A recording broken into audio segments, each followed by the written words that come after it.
প্রযুক্তি নির্ভর আধুনিক সময়ে যখন অধিকাংশ শিশু মোবাইল ফোন, টেলিফোন ও ভার্চুয়াল জগতের মধ্যে সীমাবদ্ধ হয়ে পড়েছে, তখনই কিছু সচেতন অভিভাবক তাদের সন্তানদের প্রকৃতি ও বাস্তব জীবনের সঙ্গে পরিচিতি গড়ে তুলতে কাজ করে যাচ্ছেন। এর একটি ব্যতিক্রমী উদাহরণ দেখা গেছে শেরপুরের ঝিনাইগাতি উপজেলার শালচুরা গ্রামে। সম্প্রতি সামাজিক যোগাযোগ মাধ্যমে ছড়িয়ে পড়া একটি ছবিতে দেখা যায় একটি শিশু গাছের ডালে বসে চারপাশের প্রকৃতিকে গভীর মনোযোগে পর্যবেক্ষণ করছেন। ছবিটি অনেকের নজর কেড়েছে কারণ এটি শুধুমাত্র একটি শিশুর প্রকৃতির মাঝে সময় কাটানোর দৃশ্য নয়, বরং প্রকৃতি নির্ভর শিক্ষা ও সচেতন অভিভাবকত্বের একটি বাস্তব চিত্র। জানা গেছে ছবির শিশুটির বাবা লিয়াকত হোসেন, যিনি শেরপুর জেলার ঝিনাইগাতি উপজেলার শালচুরা গ্রামের বাসিন্দা। তিনি ছোটবেলা থেকেই তার সন্তানকে প্রকৃতির সঙ্গে পরিচিতি করে তোলার চেষ্টা করছেন। তার বিশ্বাস, বইয়ের শিক্ষার পাশাপাশি বাস্তব জীবন ও প্রকৃতি থেকে অর্জিত শিক্ষাও একজন মানুষের চরিত্র ও বাস্তব জীবন গঠনে গুরুত্বপূর্ণ ভূমিকা রাখে। শিক্ষাবিদদের মতে শিশুর মানসিক, শারীরিক ও বুদ্ধিভিত্তিক বিকাশে প্রকৃতির ভূমিকা অপরিসীম।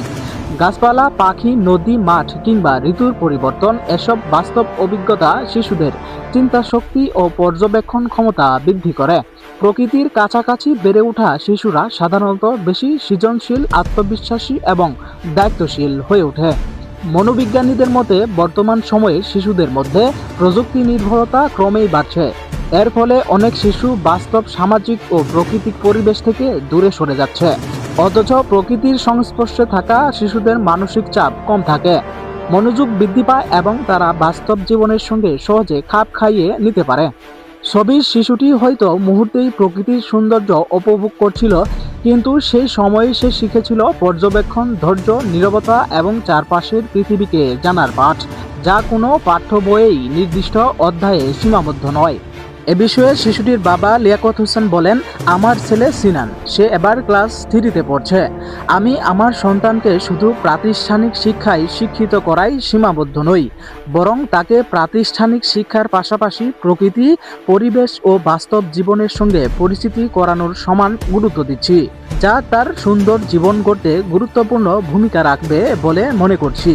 কারণ প্রকৃতির কাছ থেকে পাওয়া শিক্ষা একজন শিশুকে শুধু ভালো শিক্ষার্থী নয়, একজন দায়িত্বশীল মানুষ হিসেবেও গড়ে তোলে। তিনি আরও বলেন, আমার ছেলের মা তাকে ছোট রেখেই মারা গেছেন। সেই সময় থেকেই আমি প্রতিজ্ঞা করেছি আমার সর্বোচ্চ চেষ্টা দিয়ে তাকে মানুষ বানাবো। আমি আমার দায়িত্ব পালন করে যাচ্ছি, বাকি পথ সে নিজের মেধা, শিক্ষা ও পরিশ্রম দিয়ে এগিয়ে নেবে। আপন শিক্ষা পরিবারের প্রধান শিক্ষক রহমত আলী বলেন, বর্তমান সময়ে যখন শিশুরা ক্রমেই প্রযুক্তি নির্ভর হয়ে উঠেছে, তখন লিয়াকত হোসেনের মতো অভিভাবকদের উদ্যোগ সমাজের জন্য একটি ইতিবাচক বার্তা বহন করে। কারণ একজন শিশুর সুস্থ ও মানসিক বিকাশের জন্য বইয়ের শিক্ষার পাশাপাশি প্রকৃতি ও বাস্তব জীবনের শিক্ষাও সমান প্রয়োজন।